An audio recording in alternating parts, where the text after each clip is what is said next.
shock dart, but he's able to makes it. Win anything. Sam, defend your team, because they haven't won. Strap yourselves in, it's another 1 hour episode. Oh, yeah. Spike defused.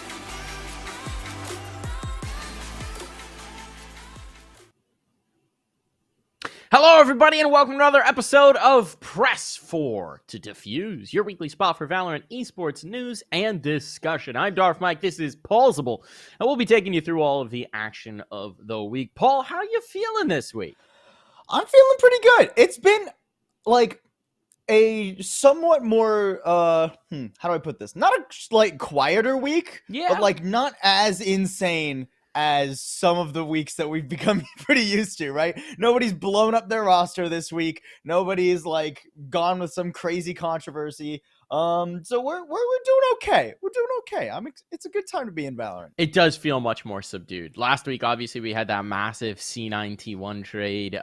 There's been some change in the air, so it has been a much more reasonable week of Val, and I think we can talk over some things as the dust's settling, especially we don't have to spend 30 minutes of our hour-long show on one topic this time. Dude, it's such a bonkers trade. I'm still not over it, and we're gonna talk about it when we talk about Cloud9 in VCT, but we're not gonna talk about it just yet.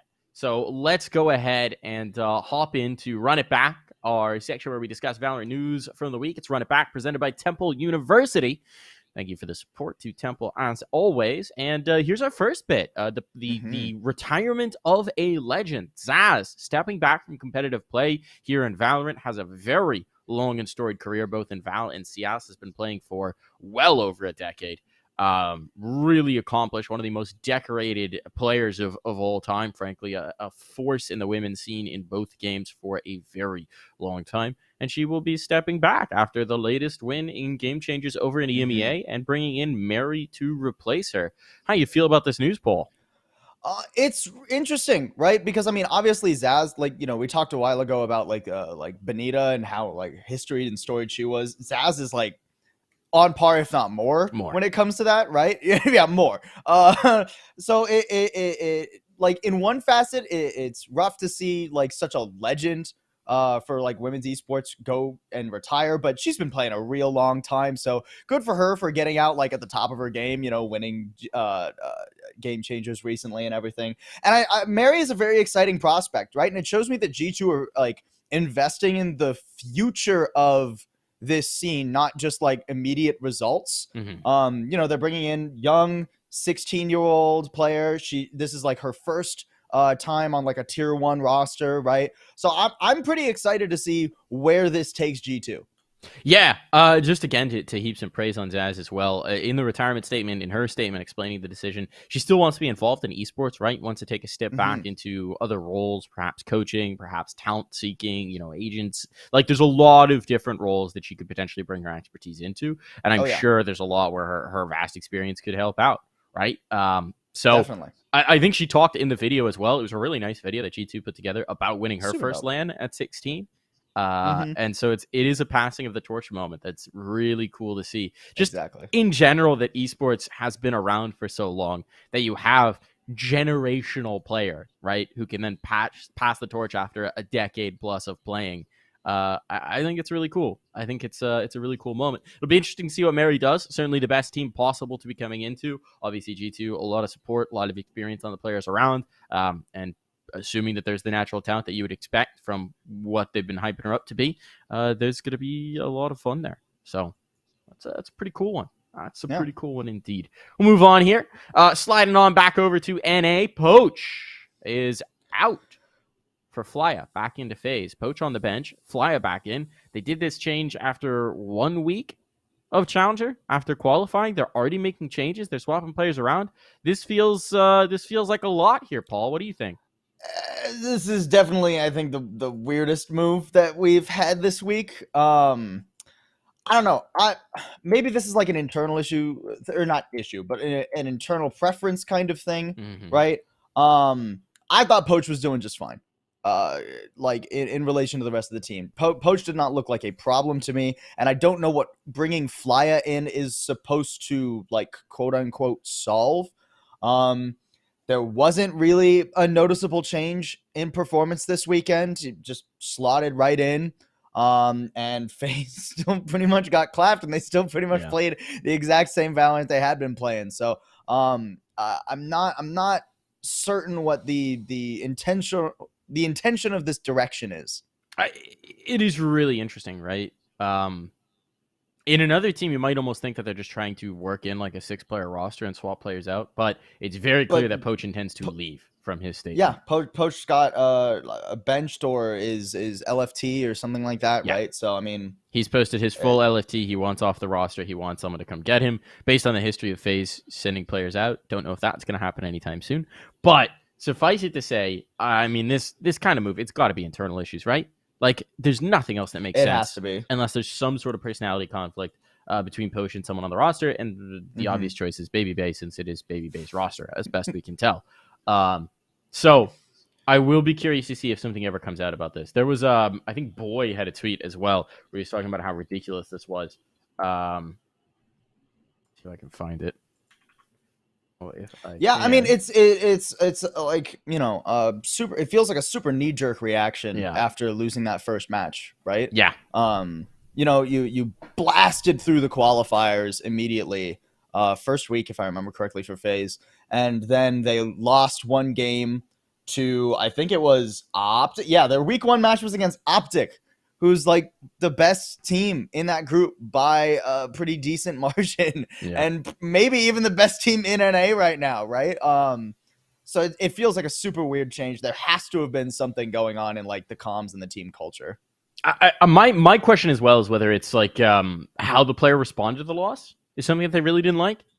Maybe that would be an interesting one if it's had the player didn't respond to the loss in the way that they were hoping for. You know, they didn't like the vibe. I really don't know. It's tough to speculate on because we don't have any information really. I will be curious to see if more information comes out down the line. But suffice it to say, FaZe make a move, and it doesn't really fix anything. It doesn't really change anything. We'll talk about that a little bit later. But moving on, Complexity are making changes. That's not too surprising because, as always, Complexity have not really had a whole lot of success, and so Scourge is off the roster. I don't know if we have strong views on this Complexity roster at this point. They've kind of been treading water at the lower rungs of the scene for a while now, Paul. Yeah, I mean, treading water is a little bit generous, gracious too. Complexity, considering how big of an org Complexity is, especially for like TAC FPS like this, Complexity has not been performing at all. So I'm not surprised to see them make moves. I think there is a good chance that this is more of a synergy issue between these 5 players, or maybe even just like a back end issue, like a coaching issue. But because like I look across like the 5 players that were on Complexity, right? Like J. Cruel, Governor, Truo, right? Like these are pretty solid players, not necessarily tier 1 players. You know, they're not contending with like Yay or anything, but this roster on paper should have had better success than that. So I'm not surprised to see moves being made. I'm wondering how much of this roster is going to stay put, not, you know, why we're getting moves in the first place. It makes sense that we need some changes here. Yeah, I mean, a lot of these, the core of Governor, AGM, and J. Cruel have been on this team for a minute now, right? AGM's been on this team for a long time. And I'll just, you know, confess right now, AGM, big fan of him as a person and a player, but the results for the org haven't been there. They've never been there with this roster, right? There were some bright spots very early on, and then it's just kind of been disappointing all the way down. So it's interesting as well, right? Because they've never made splash moves. They've never made a splash free agent signing. They've never really gone for big names. They've had some players filter through the roster like Jonah P, who then got sold on up the river when they kind of just exist, right? Yeah. Complexity's kind of just there. And every time they do have a bright spot, they sell them pretty much. So it does feel like they're playing Moneyball. It does feel like this organization in general has been treading water in Valorant. And there was, what I found interesting was when Riot posted their roadmap for 2023 that talked about the sort of soft franchising and partner organizations. Jason Lake tweeted about it, which, if you don't know, Jason Lake, CEO of Complexity, you know, I don't know what this org's plan is. It feels like they're just trying to maintain some level of presence in Valorant to then maybe make a splash when franchising comes around if they're in consideration for it. And to be fair, they're a legacy org. They're a huge org, right? They've got massive financial backing. They wouldn't make sense from that perspective. They just don't make sense from the having had any success in Valorant perspective. So I don't know. Yeah, Complexity is strange. Until we see like big money moves come out of Complexity, I just feel like they're sort of just vibing. Yeah. You know, They're just vibing. They're just hanging in there. You know, Just keep an AGM around and then shuffling some pieces around him. I guess just at their leisure. AGM was so exciting back in the early days too, right? Like he was, and I mean, like, there's a lot of players on this roster that I've been excited for at one point or another. Like Truo, I am a longtime fan of. He had some crazy performances in collegiate Valorant, and then he immediately moved on to, I think it was was he the one who got signed to Immortals? I don't remember. That sounds about right. But he's a player with a very high skill ceiling, in my opinion. And then he got signed to Complexity and has kind of just sat there for a while because Complexity hasn't done anything. Yeah. You can say the same thing about Governor. Governor, once upon a time, was like one of those upcoming Sovas. So it feels like, Complexity have definitely missed the mark with what the potential of this team could have been. Yeah, they got recent losses to teams like Squirrel Warriors and Virtuoso too. So it's like you can't be losing to them. Warriors. I mean, there's some good players on that. That's I think that's Alexander and Kohler. Ethos is on that. We did I'm just imagining in the CS Complexity boardroom somewhere, right? Like, all right, let's take a look at our Valorant team. How have our recent results been? Well, sir, we lost to Squirrel Warriors. Huh? Dude, I feel like they're just not watching. Sounds like a silly meeting. I feel like they're just not watching, right? They're just like, let's put that on the back burner. Fair. I don't know. That's an odd one. Moving on. Enough about Complexity. T1 made a splash today. They announced a new signing. This is continuing in their promise to make a mixed NA Korea roster. They're bringing over another Korea player, Munchkin, coming on in. Former member of Cloud9 KR, which obviously was where Autumn and Zeta got their start in Valorant. He's coming to North America. Former Overwatch League player, coming on into the roster. How do we feel about this, Paul? It's a very interesting move because I find it hard to place Munchkin as an individual talent because I feel like the success for Munchkin has been a little bit all over the road. And he's been on Crazy Raccoons for a really, really long time now, right? Over a year now. So I'm wondering how prolific of a signing this actually is. I think it's a good signing, first off. I think that the synergy is instantly going to be there. I don't think that Munchkin is going to have any problems integrating into a system that Steel has helped build. So I do think this is a good signing. I'm just wondering if it's the powerhouse signing that T1 feels like they needed. You know what I mean? But at the same time, we know that they want to build a mixed roster, and there aren't many powerhouse Korean players available right now, presumably. I doubt it was very hard for them to buy Munchkin from Crazy Raccoons if he was still on Crazy Raccoons. I don't remember if he got okay. I doubt it cost them too much money to do that. Although, so actually, no, it's a signing that makes sense. I think he was released. Yeah, I think he was April released 4th. a little bit ago. April right? 4th, he left the roster. Yeah, okay, so that's even easier for them to get him then, right? They didn't have to buy anybody out of their contract, right? Yeah. So I think, considering the amount of cost versus the potential gain, this is a great move. I'm just wondering what the ceiling is here, because it's been a while since we've seen Munchkin, really, really, really perform. He's had some good performances at some of these international lands when he's gone with Crazy Raccoons, but it's never been, mind-blowing, if that makes sense. Yeah, and I mean, obviously we didn't see them make it to the last international run. That was Zeta Division that represented the region. So it's been a minute since we've seen him competing on the international stage. That Japan final was wild. Before Masters. Yeah. That final was wild. It was kind of a mess, I'll be honest, between Zeta Division and Crazy Raccoons. Yeah. I think that's maybe one of the reasons why this Munchkin signing is a little bit muddy. You've got a bad taste in your mouth from the last time you watched him. Exactly. The recency bias is really kicking in there. But I do think this is a potentially really solid direction for T1. I'll be interested to see what he plays as well. Obviously, he's been playing almost entirely Jet recently, a little bit of Reyna Chamber as well. Like he's a duelist. He's a duelist for this team. He's coming in to replace Seven, so presumably, similar roles. Presumably, he's going to be on duelist. Yeah, that would make sense. That's what we expect from him, certainly. So that'll be interesting. I mean, the roles are going to be interesting on this T1 roster, and I'm going to be curious to see if they continue to make changes, right? Because obviously they've now filled in their 5. They've got Dwifo, Steel, Pony, Zeta, and Munchkin under contract. Yeah. They've got the new coach in Autumn, right? Head coach.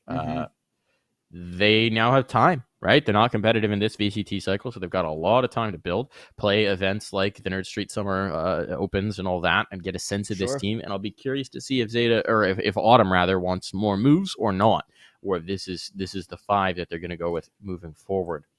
And I think now is a perfect time to hit up some of these like tier 2 tournaments, right? And just see, do you want to keep everybody? Is Munchkin the right fit? Is Zeta the right fit? Maybe you want to make some other changes to the roster, right? I think they have plenty of time to figure out what they want to do before like big tournaments kick up again, like after the champion cycle with Riot and helping out with like third party and stuff.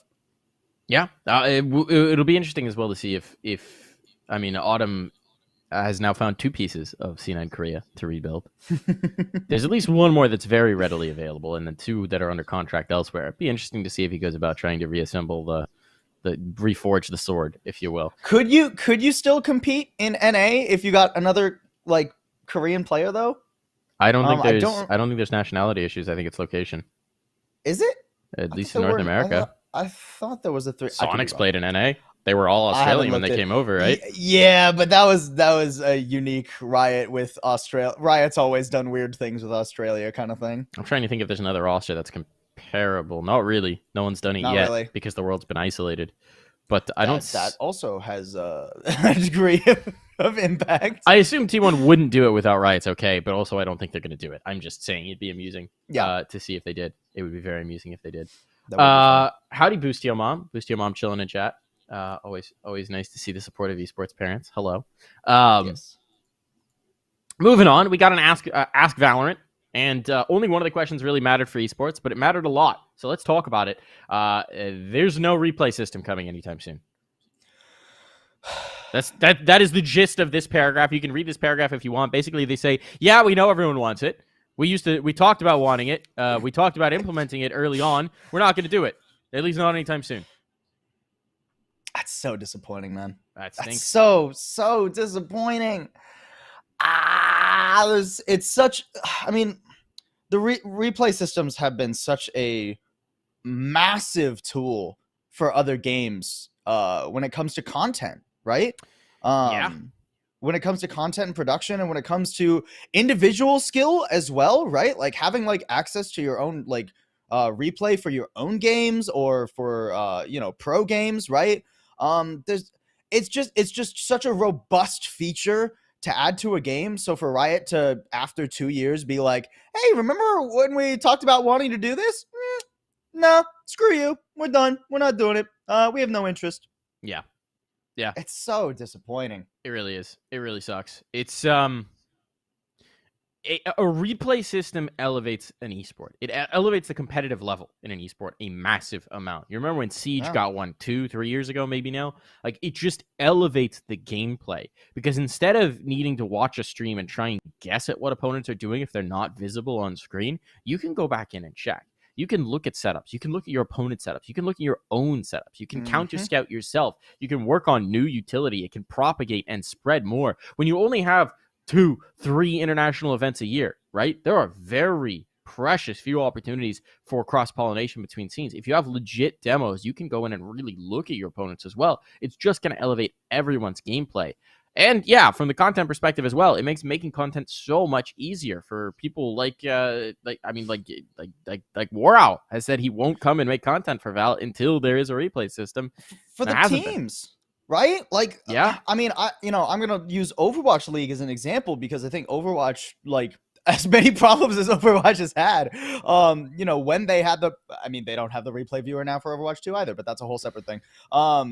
When they had introduced like the Overwatch League replay viewer, right? the content was so cool. Yeah. There were so many amazing, like, homemade, fan-made videos. The teams were able to hire, like, really cool editors and production, right? It adds so much to an esport, not just in, like, it's like tactical necessities, but also like culturally it adds a lot, right? It's so disappointing not to have a replay viewer, man. Yeah, for them to not even be interested in it. Yeah, it's a tough decision, and to me it speaks to priorities at Riot that aren't in line with my priorities and a lot of other people's priorities from the esports side of things, which fine, whatever, right? Like Valorant is having a lot of success, they're making boatloads of money, sure. But if you want to elevate the competitive level, if you want to build a healthy esport, a replay viewer is one of the best things you can get going. Got to keep the dev team making more skins. Otherwise, how would we get such bangers as the sea? Look at fish on gun. Gotta look at the fish on gun. Gotta look at the fish on gun. Look, my knife, big anchor. I go bunk. I mean, I'm guessing that really what it is that they didn't build the game originally with a replay system built in, and now they're like, yeah, shit, how much are we gonna have to rebuild from the ground up to make a replay system viable? And they looked at it and said, not worth it. That's very possible. Which sucks, but whatever. If that's what it is, it's what it is. Just extremely disappointing. Extremely disappointing to find out from an esports side of things. We will move on, though, from my disappointment. I cry bitter tears. It's time to talk about VCT Challengers NA Week 2. We got the matches from it. See, Cody has yoinked my screenshot from the outline. We got the matches here. There were... Wait. Actually, this isn't all the matches. This is also Sunday, May 15th. Cody, you've cropped it wrong. You've cropped it wrong. What have you done? But no, seriously, let's talk about the games from last week. Rough start to the season for the Guard, Sentinels, and FaZe. All three teams 0-2. Are you hitting the panic button on any of these rosters yet, Paul? It's hard not to hit the panic. I mean, on the rosters, it's hard for me to hit the panic button. Yep. Right? I'm not necessarily looking for any 100 Thieves. Let's blow up our roster mid-season moves. But I'm definitely hitting an emergency button, right? I mean, let's just start with the Guard. We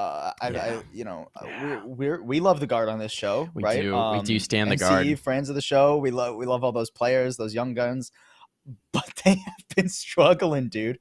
And it's not even like, some teams. It's like, oh, they've been losing, but they've been close games, right? Yeah.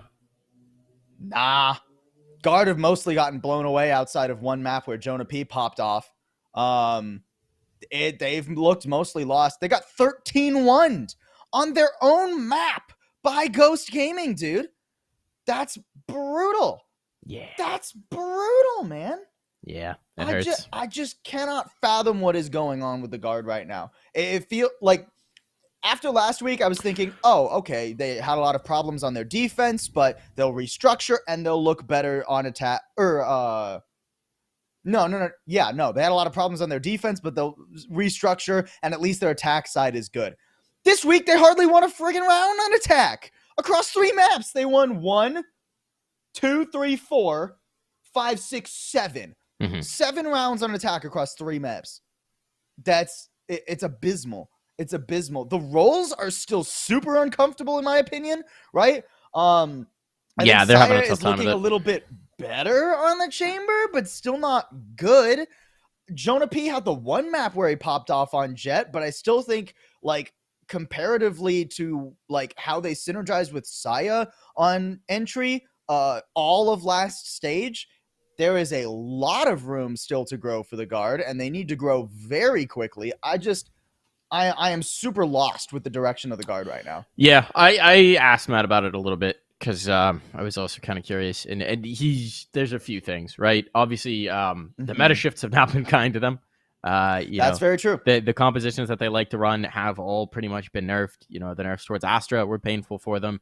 The Jet changes have been painful for them. The shift to chamber as a priority is not something that they were used to before. Raze coming back into the meta, they weren't used to that. They didn't have a strong Raze to go in, right? Like, Yeah. they're working on their fade comps, but that's a work in progress. That takes time. Yeah, I mean, all of the nerfs have really hurt them, and the shifts in the meta have really hurt them. It's just moved very much away from the teamwork style of play that they like to employ.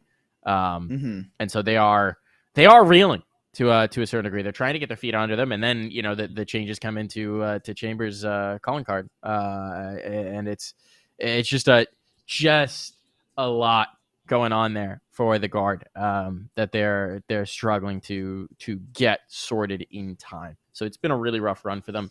And this can be one of the issues when you have like such a young roster, right? Like Saya is like we've talked about it before. Saya is really the only player with experience on this team, and that's mostly in another game. Yeah. So when you look at like, okay, how do we survive a huge meta shift? That's something that a team that blitzed through on a really good meta for them, but they're all still really young and they don't necessarily have a ton of experience. It can be more difficult for them than someone, who has a lot of experience with playing through game changes and meta shifts and stuff like that. So, I mean, it's rough for the Guard right now, man. It is. And also the flip side of that youth argument, or rather a different side of the same argument, is obviously it's easier to feel good as a team when you're on a win streak, when you're outperforming expectations, when you're the team that came from nowhere. But now there's expectations on them, right? Oh, yeah. And they haven't delivered so far this season. So the question is, how do you respond to a losing streak? How do you respond to getting dumpstered? How do you respond to getting absolutely embarrassed online? How do you respond to, the amount of, and this is the unfortunate side of esports, I'm sure vitriol they're experiencing online because people are dumb and salty on the internet. It's all part of the esports experience. It's all part about the competitive mentality. It's all part of that thick skin that players build up over time. But it's like, do you have that in place yet? I don't know, man. These guys are young. These guys are new to competition. It's tough to rally when you're down, when you're getting battered, right? It's tough to find your footing when you're already on the back foot. So it's a really tough spot for Guard. They basically need to win their next 3 to guarantee playoffs. And their next 3 aren't looking easy. No. They haven't played XSET yet. Nope. They're playing TSM this week. TSM look actually really good right now, which is hard for me to say, but they do look good. And then they got to round out with NRG. Ghost Gaming should have, like, on paper, we were talking about it last week, right? Like Guard, struggled week 1, but Ghost Gaming as a team they should still beat. Didn't beat them. Nope. Now you got to beat 3 teams that honestly are much more difficult than Ghost, in my opinion. No, absolutely. I mean, even than 100 Thieves, right? 100 Thieves and Ghost were the 2, you could say, weaker teams that you would expect to face in this group, right? 100 Thieves just because they were such a new roster, Ghost as well, having made changes and having been traditionally a weaker team. The other 3 are what you're expecting to be the really tough games. So it doesn't get any easier for the Guard. I do also want to say, right, like, as much as the Guard fumbled the absolute bag in that series, I also think that Ghost played really well. Oh yeah, hell yeah. They're like, I don't want to throw Ghost under the bus, like, oh, this team is garbage. There's no reason Guard should lose to them. No, like, Ghost actually played that series really well too. So it's hard to have like an off. I was gonna say an off day, but like an off meta, I guess, for the Guard, and then go into an opponent that comes in with a lot of heat. I mean, shout out to like Com and Apoth, right? Like, Com has slotted into this roster. EG, that's EG. Really seamlessly. That's EG. That's EG. Ghost. I looked at the wrong. A proto. I looked at the wrong. A proto. Thing. Hold on. Here we go. My Ghost notes. Yeah, a proto. The other one that slotted in really well. I just pulled up my like notes from this last weekend and glanced, and I immediately saw Apoth. My bad. Anyways, we'll talk about EG in a minute here. The point is, I think a proto had a really good series. Who was the other one that played really well? Nismo and Koala Noob actually had phenomenal series as well. I've always really liked Koala Noob. Since I got to cast him like way back. What was it? Well, I guess not way back. I guess it was back in like November or something. I always thought Koala Noob was like one of the best parts of this roster, and he just needed some time to shine. Now he's on the Chamber. He's looking super comfortable on the Chamber. It's great stuff from Ghost. Yeah. Would you like to see it? I cast Koala Noob way back when he was a little baby in CS. A little teeny tiny 16-year-old baby. Way better than I do. Coming through back in the day. Now let's move on from the Guard. We've been throwing some haymakers at the Guard for the time. Sentinels also 0-2. Sentinels also getting embarrassed. The 2-0. 2 evil geniuses here, right? Again, evil geniuses is a team. Now we can get to your notes on EG. That's looking very good. That's on the upswing for sure. But it's still Sentinels, right? It's still the team that was the team for a year. What's going on with Sentinels, Paul? You want some stats? I'll throw some stats at you. Give me some stats, Paul. So this first stat comes from if anyone in the chat hasn't heard of him, it's Weltis Games on Twitter. He puts out like a lot of really cool stat insights with like helpful graphics and everything. Okay. He put one out a while back. This was at the end of stage 1, right? So this is a stage 1 stat, but it stays true for stage 2 as well. In stage 1, Sentinels had a 17% win rate on individual maps when TENS had an average combat score less than 275. 275, which is performing very well. Yeah. Right? Like, if you have 275, you're popping off on a map. Less than a 17% win rate when TENS is not fragging. Yeah. Right? It's brutal. It's brutal. And they lose both these maps. TENS had less than 275 ACS on both the maps. The statistic holds true. Also, it was only 5 rounds of difference, right? It was a 13-11 and a 13-10. So a pretty close series. And yet, despite that, Sentinels had a first kill differential of -11. They gave over 11 more first kills to EG. That's ridiculous. Yeah. You cannot be losing that many first engagements. There is something just going very wrong. And it's not like week 1 where I was like, oh, Dapper and TENS specifically lost a lot of those first engagements. It's all over the board this week, man. Something about the way Sentinels handles first contact, they are getting destroyed in this meta right now. No one on the team was positive in first kill differential on either map. Yeah, exactly. No one. Not a single one. I actually do want to say, speaking about the TENS stat, one of the things that I find interesting about TENS is that he's so often boom or bust, right? Where, like, it's usually boom, but when he busts, sometimes he just goes missing. And, like, map 1 against EG, he was bottom of the board. That Jet was not having success. And Icebox was much better, but still, didn't carry to the degree that statistic would require, the 275 ACS number.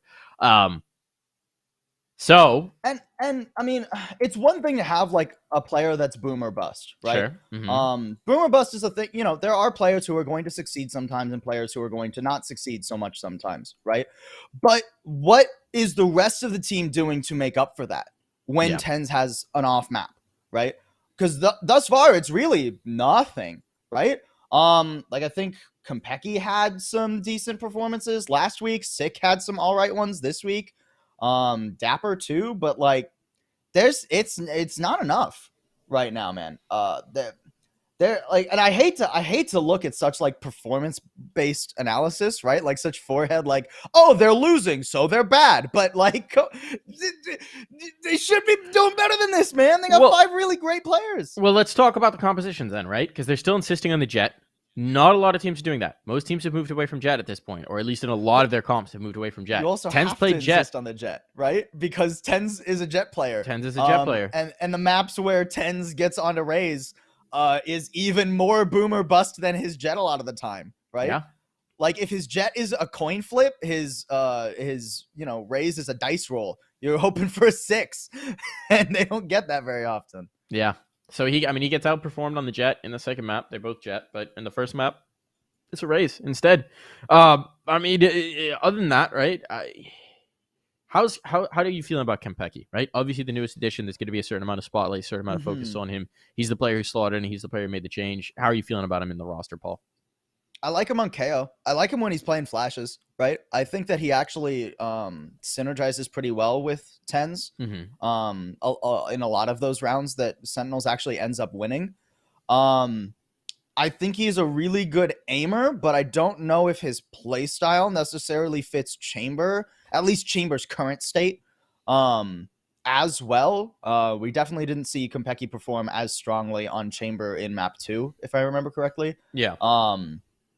So, I think Konpeki is not necessarily a problem with this team. I think there is a deeper tactical problem in whatever their preparation for these maps is. I think they are often unprepared, especially on like their defenses for rather simple. Well, not simple. That's not the right way to put it. Rather orthodox rounds, rather expected rounds. Straightforward right? rounds. Yeah. Straightforward rounds. Yeah. It's not like they're getting caught off by wild, weird strategies a lot of the time, right? The standard is defeating them, which makes me scratch my head a little bit. Yeah, can't be doing that. Can't be doing that for sure. Moving on here, we'll leave Sentinels alone for a little while, but I mean, I think that this is incredibly concerning territory for Sentinels right now. Yeah. Who do they play this week? Let's see. Well, we'll talk about that in a little bit. That's gonna be rough for them. That's gonna be rough for them. Yeah, they're not winning this week. Yeah, probably not. FaZe, man. FaZe, 2 2-0s against them. It's not looked good for FaZe. How are we feeling about FaZe? I mean, this is what I expected from Yeah. FaZe, right? I talked about it when we were entering the VCT like actual stage, right? FaZe did really well on the qualifiers because I think their style of we're just gonna run at you does really well against teams that can't prep for that. And now we're in VCT and every team has a week to prep for FaZe. Who else does FaZe have to play? Well, they played the 2 FaZe 2-0 got a teams, win. Luminosity and Optic. You don't think they're going to get a win against Sentinels or EG or Cloud9? I don't think they're going to be Cloud9. Maybe like the other two are maybes. I could see them getting a weird win against Sentinels. I actually feel less confident that they'd get a win against EG at this point. I mean, based on what we've seen so far, that makes sense. Based on what we've seen so far, and EG's been pretty good with their prep too, right? Yeah. FaZe have an outside chance to get one win, but I mean, I didn't have high hopes for this team coming into VCT. Then they made a really weird roster move after just one loss, and now I have even lower hopes for FaZe. LG, on the other hand, I think are performing really well, which is what we wanted to see from LG. Like, it's not all FaZe just like, you know, chucking themselves headfirst into a brick wall, right? They have also played like 2 very difficult opponents. Yeah. So, how much do you...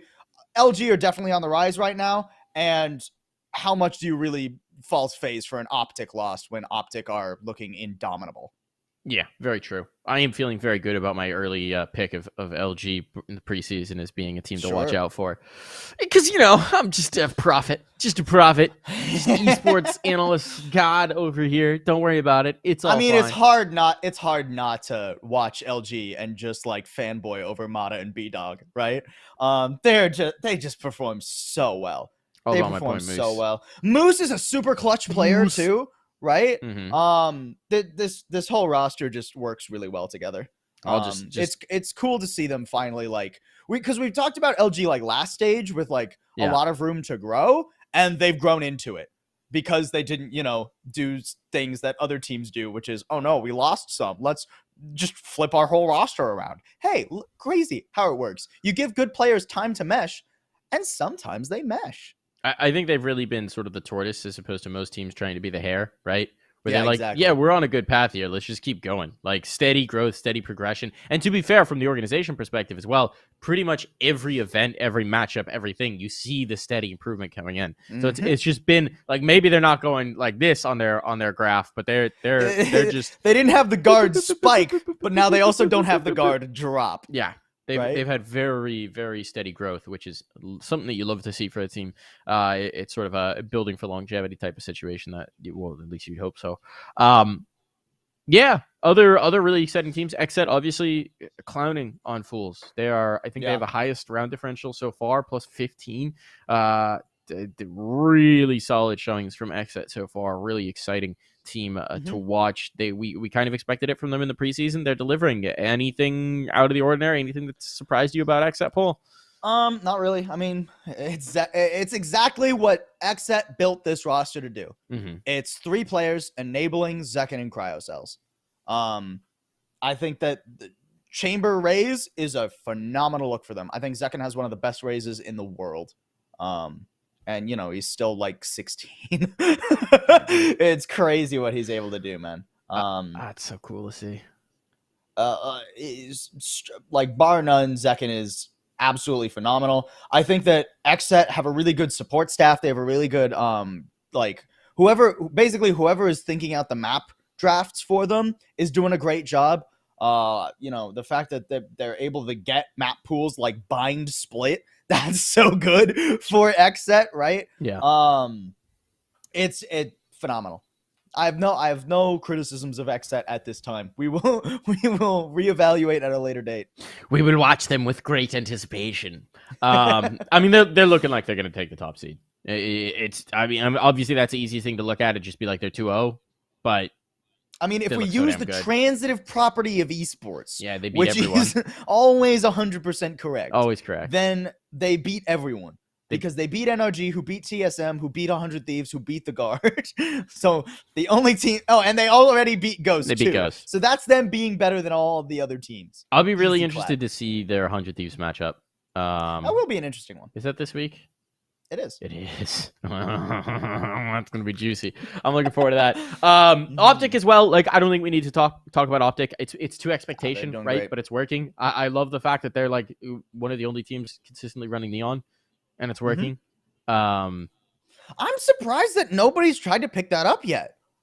Like, absolutely nobody else in VCT, at least in NA, is playing the Neon. Yeah. Everybody's just like, well, we can't be better than Optic at it, so what's the point? You can still use it, guys.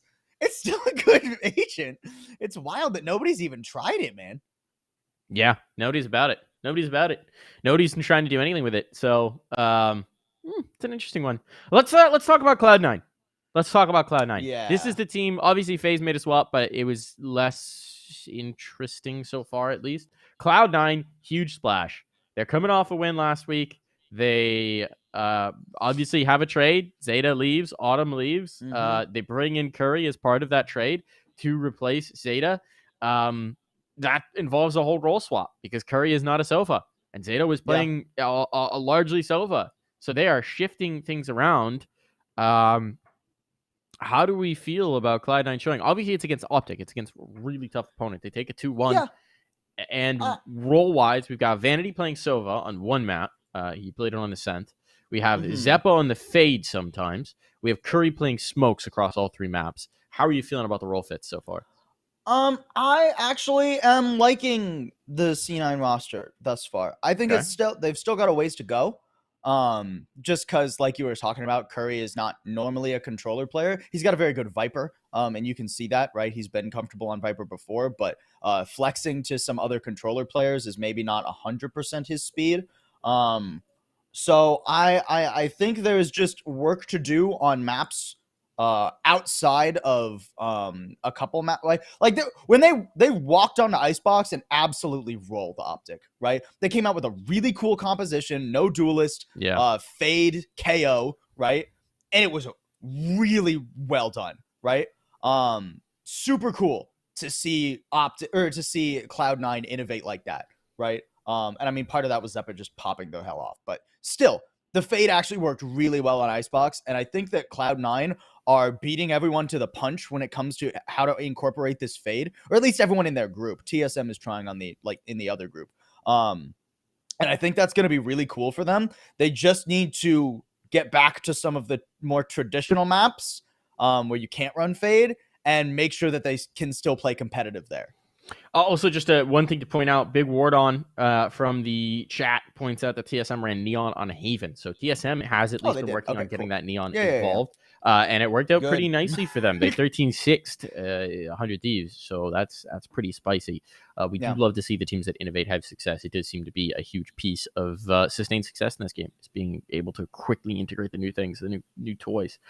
All right, so you're liking Cloud9. You're liking what we're seeing from Cloud9. Obviously, I am optimistic about Cloud9. Yeah, I mean, I think that's one of those. It's kind of a cliche, but a quality loss against Optic, right? Yeah. Where they're competitive all the way through. Obviously, you'd rather win it, but having two very one-sided maps and then a closer third map is not the worst thing in the world, right? There's signs of promise, and Curry was a solid contributor through all three, right? He's not also, like bottom of the board. He's doing his job. That Haven map was really weird too, like just from both teams. I think it was a really weird Haven map. Okay, not bad weird, but like just different. It's not often you see teams pick Raze on Haven these days, much less both teams pick Raze on Haven. And then like Optic did come in with some really cool like strats with the Breach Fade combo. I think Breach Fade is a really good combo on Haven. So it was a pretty solid map from Optics. So for Cloud9 to look that competitive on it, all for. Yeah, we do like it. Let's take a window into the next week, right? We got another run of games coming out, another 6 games. Ooh, fun matchups. Let's take a little peeky poo. We're gonna run down the line. Start out the Guard TSM. This is a toughie. TSM looking good. The Guard looking rough. This is a matchup they have to win, the Guard, if they have any chance of making the playoffs here. And for them, it's about surviving to the playoffs. How do you feel about that one, Paul? I never in my life would I ever thought that I would pred TSM over the Guard. Never, not once at any point in my life did I ever think that. But Guard need to have such a phenomenal turnaround in just 1 week. They need to find some sort of magic component that they missed in just 1 week, right? Which is possible. We've seen the Guard adjust really well to losses in the past, but I don't know, man. It's hard for me to pick the Guard when I think TSM have a lot of really good momentum right now. They're playing a lot of really cool comps right now. They're all over in the map pool too, which makes it difficult for someone like MCE to be like, okay, we're going to play this map and this map. And that means that we only have to look at those 2 strategies. TSM, I think they've played 4 different maps across their game. Yeah. Breeze, Ascent, and then Split Haven, right? So there's no clear identifiable tactic for TSM right now. You have to prep all of those maps and then prep outside of that pool too, right? It's a very difficult game for Guard to have to turn around and win. Yeah, it really is. It really is. And there's going to be huge tension on the line, right? Because Guard know that this could end their season if they lose it. To be fair, if they win it, they're right back in it, because that puts TSM relatively in the mud in a 1 and 2. The both teams are 1 and 2. You got the head-to-head. Yeah. It's tricky. But and technically there are worlds where you can qualify for playoffs and be 2 and 3, right? Yeah, but not if you lose to TSM. It's not likely. You don't want to be 2 and 3. Play X-Set. Yeah, exactly. I would say this is a must-win. I think they're approaching it as a must-win. I'm sure they know about it. Yeah, I think the question is, how are the young players on the Guard going to respond to that kind of pressure, knowing that this is do or die realistically, that this is, winning you're in, maybe. Yep. Not when you have a chance to be in. Yeah. Exactly.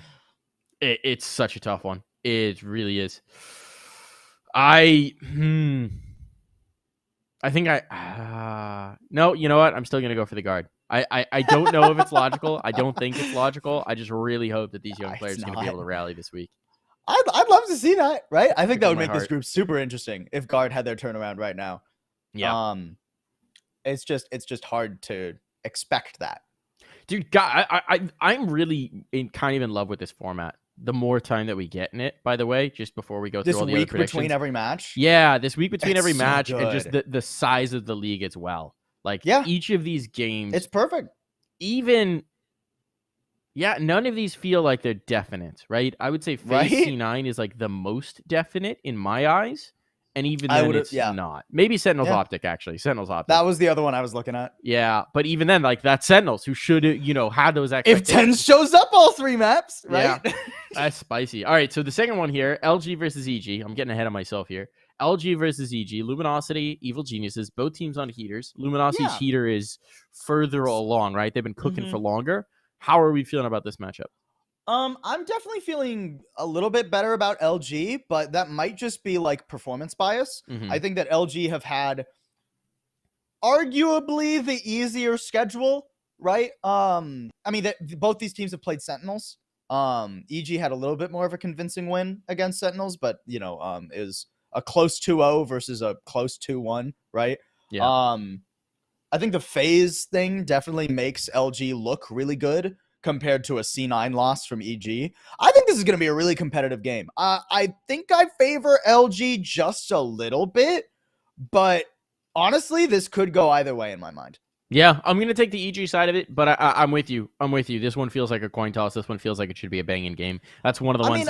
really, that first day of matches, that Friday of matches is going to be banging. That Friday, honestly, I think all 3 days are pretty banging. I think Saturday's a little weaker. Saturday's Saturday's evening game is a banger.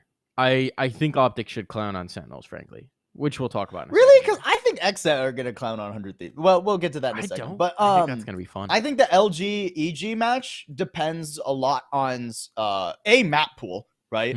Are EG able to force like non-raise maps?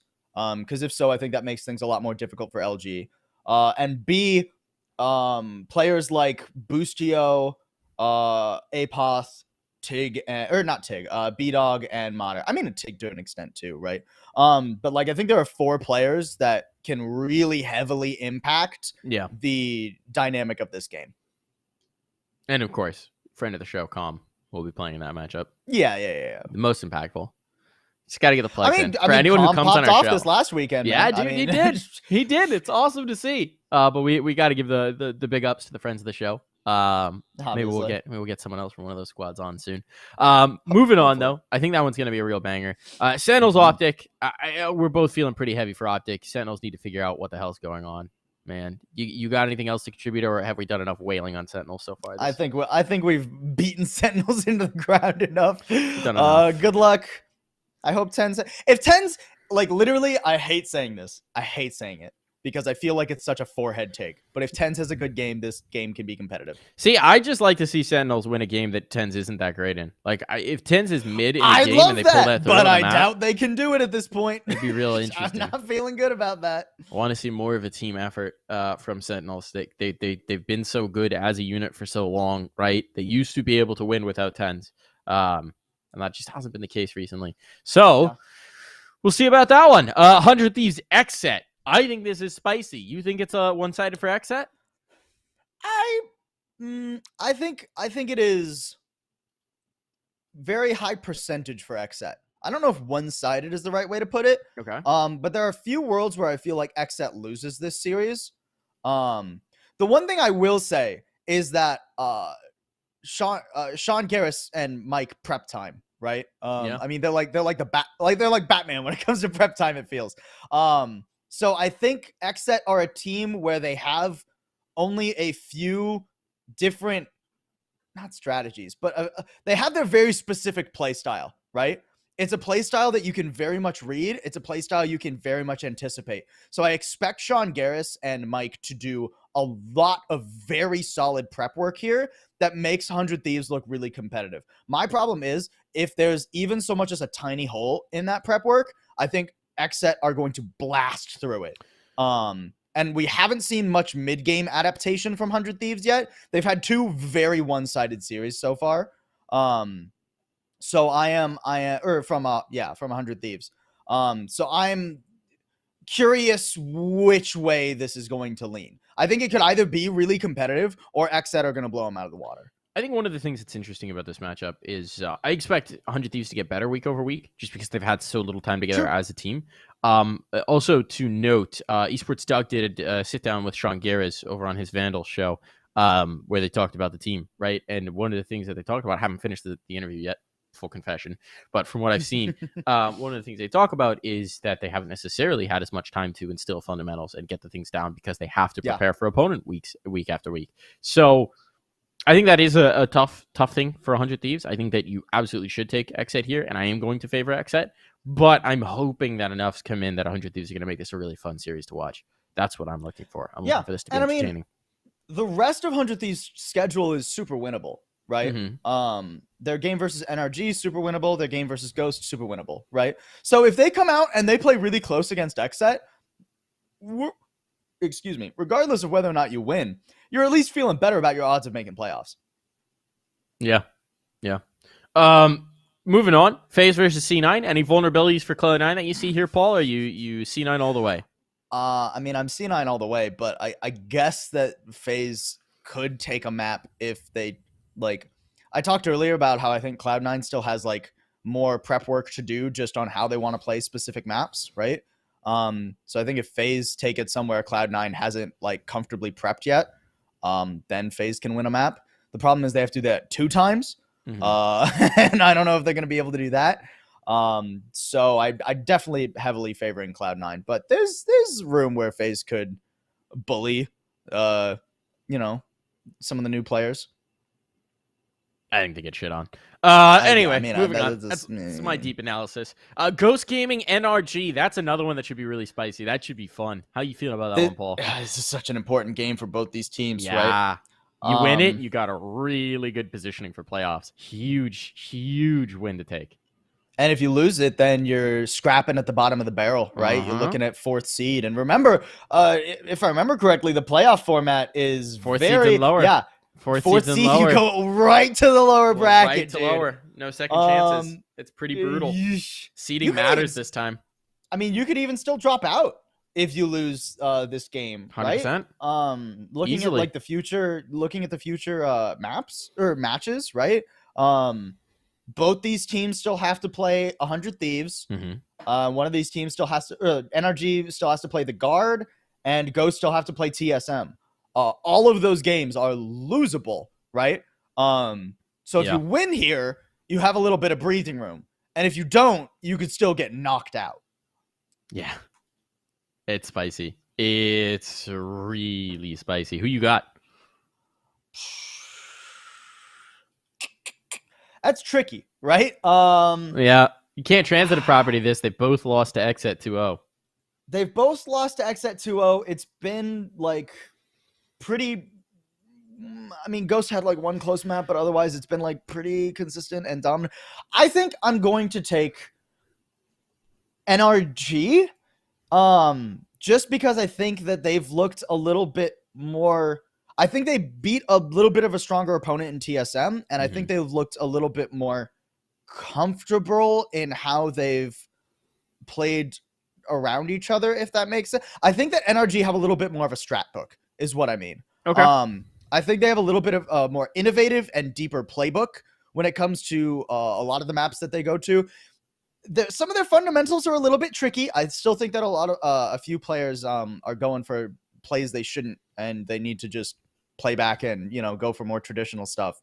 But I think I am going to narrowly take NRG in this matchup. All right. Favoring the NRG. All right. So that's all of our predictions for this week. See if we're wrong. I'm going to take Ghost. I think that's fair. But I think that one should be a banger. So we'll see if we're right. We'll see if we're wrong.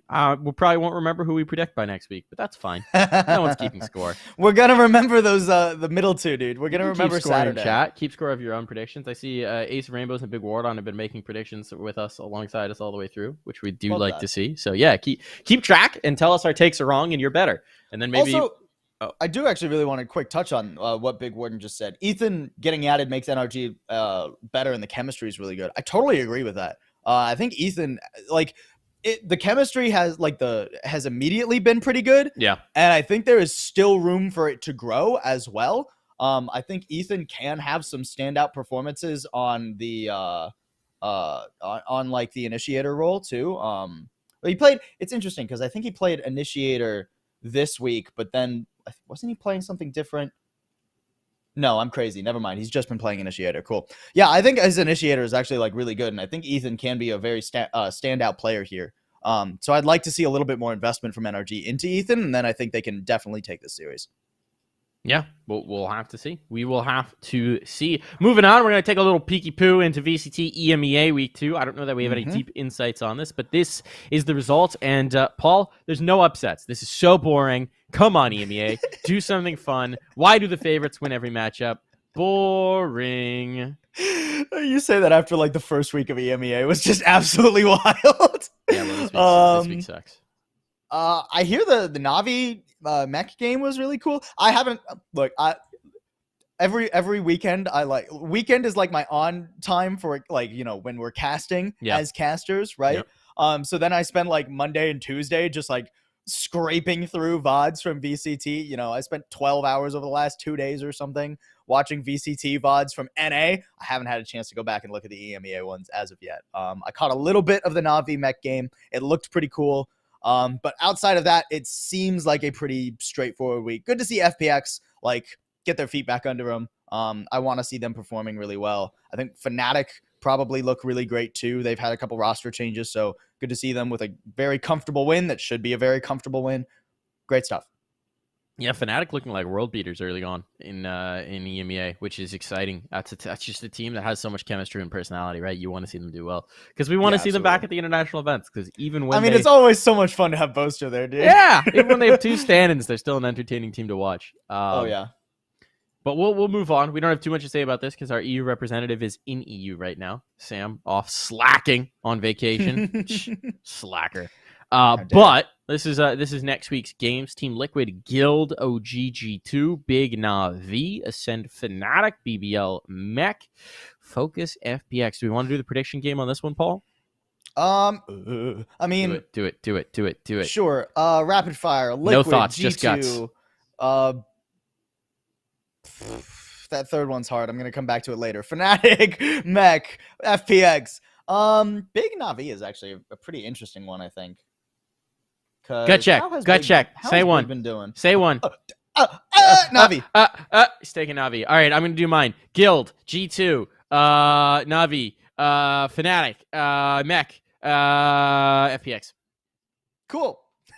No thoughts, only guts, only instinct, pure instinct, no thinking. You come to press forward to Defuse for high level in just completely in-depth analysis. Just tap into the ethereal plane, upload your brain to the matrix, and just predict. Just predict. That's what all the analysts do. I'm telling you this right now, folks. There are most analysts who works like top end desks. About half the time they actually think the prediction's gonna be right, and the other half the time they want to get wild with it and create storylines. Just letting you know. Peeling back the curtain there. You got to make an entertainment product here. All right. You're letting them in on all our secrets, Mike. All our secrets, revealing all the industry secrets. That's what you come to press forward to Defuse for. Summer Champs. Let's talk about Summer Champs. Woo! Summer Champs leaderboard update. We had the North Brunswick LAN going through there. Had some teams show on up. Magic School Bus take the dub. It's a nice one to see. No organizations really at this one. Aspire's not a real org, right? No, I don't think they are. I mean, they're not. I don't think they're like a big org, but they are a team that has played together. Sure, yeah. But Magic School Bus take it. They take the dub. They take the points. Yeah, I mean that team was stacked, right? I mean, it had Redux, it had Con Artist, some other really good players too. It's not terribly surprising that Magic School Bus ran through. Great name, by the way. Great name. Excellent name. Let's take a look at the online number 7 as well that also ran. We have DNA Diff taking the dub over Oxygen Academy. Oxygen Academy have been the absolute studs of the onlines. How are we feeling about this one? DNA Diff making some noise. Definitely a little bit surprising, right? Not in like a bad way though. I like the DNA Diff guys actually getting like a solid win. It's a lot of players that have sort of just like floated around pug teams for a while, right? Yeah. Guys like Neon, Ico, Metzi, right? But they're all great individual talents. So for them to get a win over Oxygen Academy, who we tote on this show a lot of the time, they're one of the most consistent performers in Summer Champs right now. They show up every week. They're pretty much always in the finals. They're a lot of the time winning the finals too, right? Yeah. So it's really cool to see DNA Diff show up for this. I like the fact that Redux won the LAN and then went and got second in the online too. Redux just double dipping on the Nerd Street Summer Champ stuff. Just give me the bro. Points. I mean, when he's too young to play in VCT, he's got to just run the gauntlet, run the in all these other tournaments, get all that prize money. Dude, I think about it for these kids who are like 16, 17 and getting thousands of dollars of prize money. Like, imagine having that money in high school, man. I had no money in high school. I was like, I have no money now. I was like doing the math. I'm like, can I buy a cheeseburger today? You know, imagine just being like, yeah, just make it rain, guys. Make it rain. I bought a car. Just making it rain. That's got to be ridiculous for these young guns. Got to be ridiculous. Let's take a look at the leaderboard. I don't think a whole lot has changed from the last week. Oxygen Academy in top place. You know, I guess DNA Diff are now, although they're Dan Diff on that leaderboard. Dan is Diff, man. Dan is Diff up to 4,600. Dan, the differential. Dan differential. The Dan differential really does make a difference here. But not a lot of shift on this leaderboard so far. So a lot of the familiar faces. I'm a little bit surprised that we haven't seen some of the orgs that couldn't quite make VCT show up for more of these. I think they're building their rosters still, man. I don't think they have rosters. I'm just surprised. Like, we don't see anyone really going to, like, nobody went to like the most recent. Like, we've had like I think one actual org show up to a LAN since like the VCT qualifiers. It was that XSET just running the ended. table at the Philly one. No. Oh, That was since they before ended. the Since VCT they ended, qualifiers. yeah. Yeah. So interesting. I think a lot of teams are figuring out who they actually want on their roster, and they're not in a particular rush for it. Which is fair. I just figured you could figure that out by having them play. Fair. Right? If you're gonna have these guys signed, might as well get use out of them. Yeah, it would make sense. But I suppose the visibility not necessarily what they need right now. They're looking to get their teams moving. Yeah, I mean, it's not wrong to just, hey, we could fly out to a LAN this weekend, or we could take this weekend and actually like do tryouts and scrims and stuff. So, it's not a wrong decision. I'm just surprised that nobody's done it, Yeah, it is an interesting one when you could go scoop some prize money, presumably, coming up to some of these where there's just pug teams for the most part showing up. The next LAN going to be Georgetown. It's over in Texas. That's not this weekend. It's the following weekend, I think. No, it's actually 2 weekends from now. 2 weekends from now, yeah. 2 weekends from now. So it's a little while before the Georgetown LAN down in Texas. But be sure to show up for it. That's going to be another banger. There's only 3 more LANs on the calendar. I know there's going to be some good collegiate teams at the Georgetown LAN. Yeah? Some of the local ones, yeah. Some of the top end collegiate teams have been messaging me, being like, "Oh, I think we're going to go to Georgetown." So I'm excited to see that. Hell yeah. Got to get your way out to one of these at some point, Paul. You're like Arizona. You're like right. Arizona in the middle of is just in this little southwest void. Yeah, where Denver's not like that far. 10 hours from me. Yeah, I mean to drive. Yeah, it's kind of far to drive. It's a quick flight, but you're right. It's a long drive. I gotta hit up Tanner. We got a carpool out to one of these or something. Do a he road lives trip not to too one of far the from LANs. me. I mean, yeah. There you go. Road trip to That'd one of the be LANs. great. Make it happen. That'd be great. So you should attend the Hopefully. LANs. Maybe you'll run into a Tanner Metro or a Pulsable at them. Maybe if he drives 10 hours. But that's going to wrap up our show for the week. Thank you so much for tuning in, everybody. As always, a lot of fun here on Press 4 to Defuse. Hope you had a good time. Hope you were a little entertained. Hope you were a little informed. And we'll see you next week for more of that Valorant esports news and discussion. Follow the channel. We're here live every 1 p.m. Eastern Standard Time on Wednesdays. We'll see you next time. Goodbye, everyone.